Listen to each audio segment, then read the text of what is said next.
Welcome to Brothers of the Word, because, brother, you need the Word. And today I am still getting towards the end of a series that I have been preaching called Peace in the Storm. All of us, at some points in our lives, we will go through storms. And yet, how do we maintain our peace? How do we maintain our joy? How do we keep peace in the midst of the storm? And this series came from when my youngest son, Reverend George, and we were in prayer early one morning, and actually there was a storm brewing on the outside, and God spoke the series and to use each letter of Peace in the Storm as a word for a sermon message. And today we're dealing with the letter O. The letter O. And the letter O represents opposition. Opposition. If anything is represented by a storm, it's opposition. When you're going through a storm in life, usually you are up against some things that are opposing or against or opposite the position you are in. So it's opposition. It's stuff that is coming against you. And I want to use as the primary foundational verse 2 Corinthians chapter 12, beginning at verse 7. And we've heard this so many times before, the NIV version. Therefore, in order to keep me from becoming conceited, I was given a thorn in my flesh, a messenger of Satan to torment me. 3 times I pleaded with the Lord to take it away from me. But he said to me, my grace is sufficient for you, for my power is made perfect in weakness. Therefore, I will boast all the more gladly about my weaknesses, so that Christ's power may rest on me. That is why, for Christ's sake, I delight in weaknesses, in insults, in hardships, in persecutions, in difficulties. For when I am weak, then I am strong. Now, as Paul states this, it's actually diametrically opposed to what would be considered standard logic. He says, for when I am weak, then I am strong. And to be honest, there are some levels of spirituality that, to be honest, I haven't made it to yet. I have not made it to the point where I delight in weaknesses. When I feel weak, to be honest, I ain't shouting about that. In insults, when somebody insults me, I can't recall the last time me saying, thank goodness they insulted me. In hardships, when stuff is really hard and you're going through some, I haven't reached that point. In persecutions, in difficulties. Paul says he delights in this stuff. When stuff is opposing him, when he's dealing with all of this opposition and insults and persecutions and hardships and all this stuff going wrong, Paul says, I delight in it, because when I am weak, then I am strong, because then it has the power to show the power of God. We just came back from the Dominican Republic. The company that James and I own, we take an annual trip. We take everybody in the company with us. Normally we even have the temps, but they couldn't go because a lot of the temps are foreign and they didn't have a passport. They could get out of the country, but they couldn't get back in the country, so they didn't want to go. So we were in the Dominican Republic, and on the last day, I woke up at 4 o'clock in the morning, and I heard God speak. I want you to go out on the balcony, and I want you to pray out on the balcony. And I want you to disregard and take no thought or action against the mosquitoes. Now, there are some mosquitoes, and I had been bitten the day before. I had 5 bumps on my arm where mosquitoes had just bitten me. And God was telling me to go out there at 4 o'clock in the morning in my underwear. I had a balcony so nobody could see me. In my underwear, and normally I'll pray for about 40 minutes, in my underwear in the morning, and to disregard and take no thought or action against those mosquitoes. Sometimes God can just see. I knew that was going to be a hardship. I just wasn't delighting in that. I'm thinking some things I know God, because that just wasn't me. I knew I wasn't saying that. I did not want to fool with any mosquitoes. But I went ahead and I got there, I sat in the chair, and I began my prayer. And as I began to pray, I felt something sticking in my leg like a hypodermic needle. I said, that's a mosquito. And that thing started biting and I knew what God said. Y'all said he knew what God said. I knew what God said, but that mosquito was sticking me in my leg, and I just, pow! I just couldn't handle it. See, even though I knew what God said, we battle with the flesh. And this flesh was just look like, wait a minute, now this is crazy. I can't handle this. That first mosquito didn't make it. But then I calmed myself down. I said, there's a reason God has me doing this, and he may be sending me through some of these persecutions and hardships and even physical insults that Paul is talking about. I said, let me get myself together here.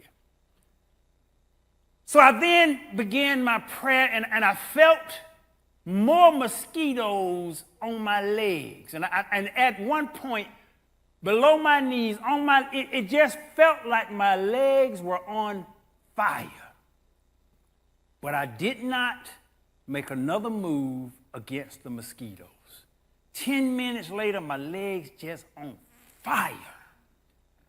I said, Lord, I'm going to have all these, I got these 5 bumps on my leg just going to be all bumped up. But whatever it is, there's a reason that you have me going through this. After about 20 minutes, the itching and the pain began to subside. In 30 minutes, it was gone. And I stayed out on that balcony in my underwear for an entire hour. And at the end of the hour, there was no pain, there was no itching. And I turned on the light on my phone and said, let me see how many bumps I got on my leg now. There were no bumps. There was no welting. I could find or feel no trace of anything. And I'm sitting there looking with my flashlight on all over my leg. I said, how in the world can there be no trace, no pain, no physical evidence, no nothing? And I know all those mosquitoes were on my leg biting me. How can there be nothing? And I hear God says, I control everything. I control mosquitoes, and I control how the venom in the mosquitoes react with your body. I control everything. You need to understand this. I control everything. And sometimes God will send you through some hardships. When the dove lit on Jesus, and God says, this is my son of whom I am well pleased, he sent him straight into the wilderness. That was his son. So if God can send his son into the wilderness, what about you? Y'all, what about you? Because sometimes God will have to send us through some things to experience some things, and sometimes you generally will not be able to truly appreciate the power of God until you have been delivered from something. And you can't be delivered from something until you are in something, until you are facing some opposition. Opposition and the ability to overcome opposition helps us have the ability to have peace in the storm. Do you realize that you cannot move without opposition? All motion results from opposition. For those of you who have had physics, you have studied Newton's first 3 laws of physics. Now, most of you probably have not had physics. Most of you may have heard of Sir Isaac Newton, but you don't know the 3 laws of physics. I'm going to give you a brief, simplistic, relatable definition and understanding of that. The first law of physics says this: an object will not change its motion unless a force is acted upon it. If you're just out floating in space, you can't move because there's nothing to push against. So if you're in a spacesuit in the middle of space, you would not be able to move because you can't press against anything. There's nothing, and if somebody kicked you out of the spaceship and you were floating in space at 5 miles an hour, you would never stop. Because an object in motion, once put in motion, unless acted upon by a force, never changes. Now, the spiritual relevance is this: if you're moving in a direction in your life, be the direction good or bad, and if there is no force to help you change your direction, you will continue in that direction. If your life is heading in a bad direction and you don't put some force in that life to turn it around, you're going to keep going in a bad direction. Now, generally in a good direction, usually you have to keep putting force in it to keep going in a good direction because so much of the stuff outside is pulling you down. That's like if you're trying to eat right. If you're trying to eat right and you eat one good meal and you start in that direction, you got to keep putting force in that to keep going, because when you walk out of here, you're going to pass by Wendy's, McDonald's, and all that kind of, those are forces that are drawing you to an entirely different direction. So an object once in motion remains in motion in the same direction unless a force is acted upon to change your direction. Which direction is your life going in? And you can often look at that and just tell, are you going up or down? And if you're going down, you got to put some force to change that direction. It's the first law of physics. The second law of physics states this, that force equals mass times acceleration. Mass is a physics terms that basically deals with how much something weighs when acted upon by a specific constant of gravity. Mass doesn't change, weight does, depending upon where you are. So basically, for the simplistic terms, mass basically means how much something weighs. Force equals mass times acceleration. Mass is how much something weighs. Acceleration is how fast it's moving. The force of the thing is how big the thing is and how fast it's moving. So when you got to deal with opposition, the force of the opposition depends on how big the opposition is and how fast it's moving. Let me give you an example just with a baseball bat. If a baseball bat weighs, let's say, 3 pounds, but if somebody swings that baseball bat and it's only moving real slow, like the second hand of a clock, and that taps you against the cheek, that's not going to do any damage. Even though it may have sufficient weight or mass, its acceleration is very slow. But if somebody's real mad at you and they take that baseball bat and wind it up and whoop, pow! Now you got the mass times acceleration. See, some force is like that. If it's coming at you slow and a little bit at a time, you can deal with it. Don't hurt that much. You can handle it. But sometimes in life, stuff just come at you from every which way. It's big and it's fast. And you have to deal with this opposition that has a tremendous amount of force. And sometimes when opposition comes at you with a certain amount of force, you are physically unable to handle it. You need some divine help. Because the force of the thing is more than you can handle. The third law states that for every action there is an equal and opposite reaction. That's how you get movement. I couldn't walk if I couldn't put force or friction against this floor. It is the friction and the force and the pressure against the floor that allows me to move forward. But when I press my leg or my foot against the floor to move forward, it pushes the floor back. It is not moving because it's solid. But the force is against the floor. The floor just isn't moving because it's solid and it's saying, I ain't going to move. You going to move. This is the way spiritual stuff is that comes against you in your life. You're going to have sometimes some satanic forces that'll try to push you in one direction or another, and you got to be like the floor. That's why Jesus said, I build my church upon a rock. Because we're not supposed to move when the forces of the earth and the forces of the world and the satanic forces come against us. We are supposed to be like the rock. But opposition comes.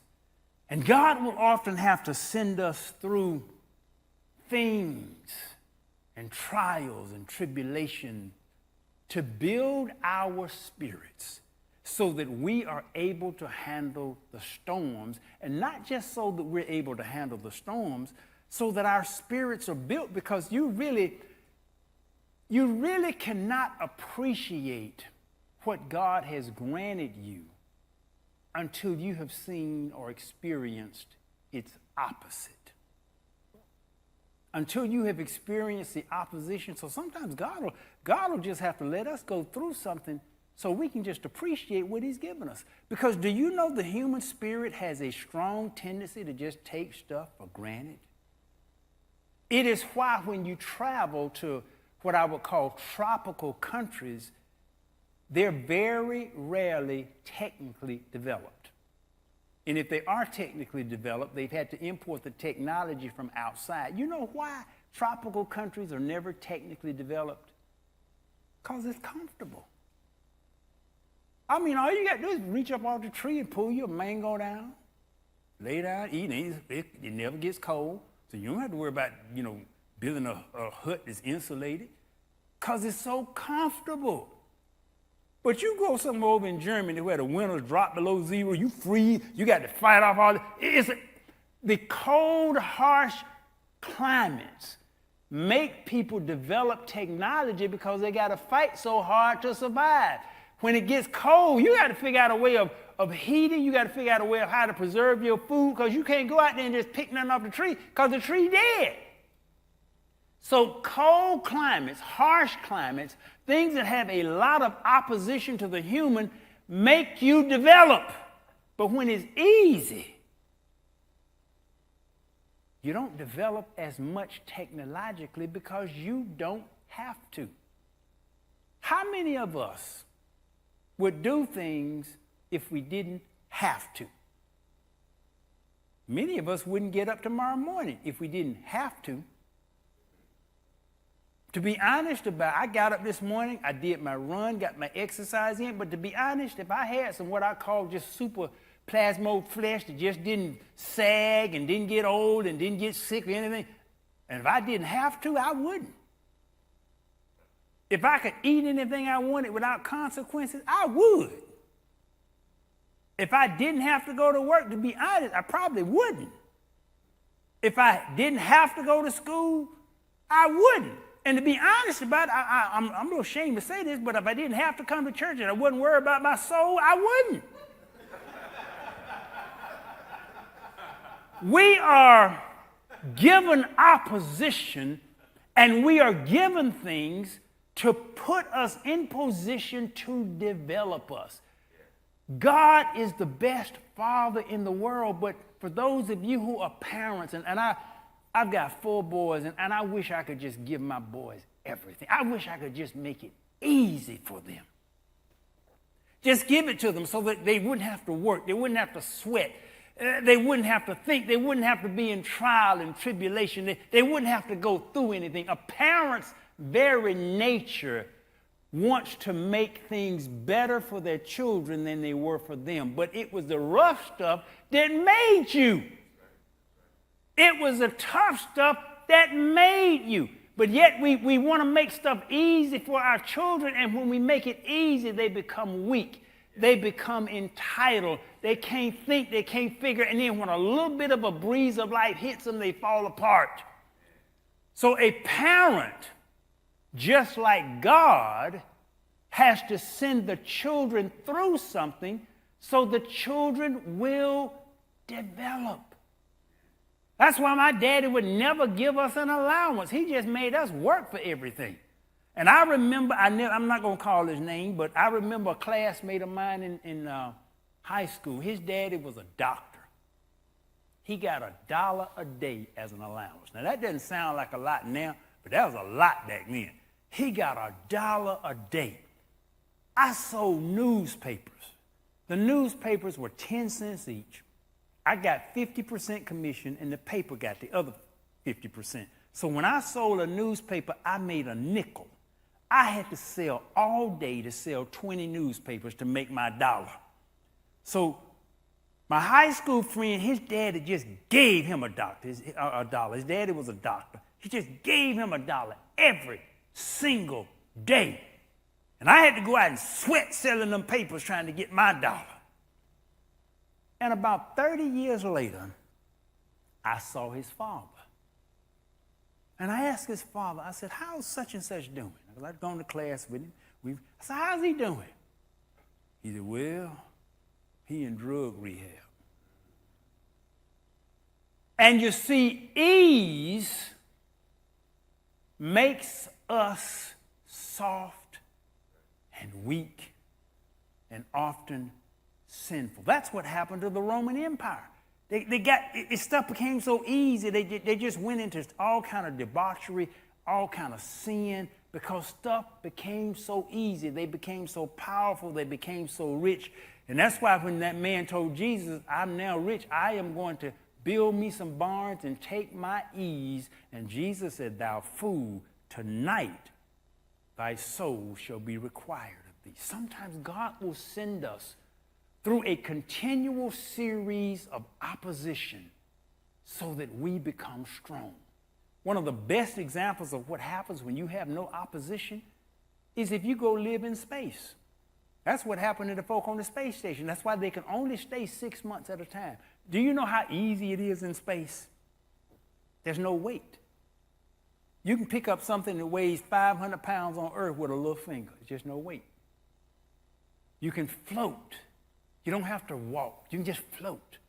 You can just go, and it'll move you back. It's so easy. It's just easy. If you have to get up. We were at an event not too long ago, and we were sitting out in the lobby, and James and I, we were on a couch, and one of the gentlemen came by, and he said, I can't sit down there. We said, why not? He said, because that's a low couch. He said, if I sit down, I can't get up. But in space, he could have gotten up, because all he had to do is take a hand, and he just floated right on up. It's so easy to move in space. But the problem is, you'll say the problem. The problem is if you spend too much time in space, for every month you spend in space, 1.5% of your bone density disappears. So if you stay in space too long, by the time you come down to Earth, and the minute you walk out of the spaceship, your bones pop. Your muscles have now atrophied.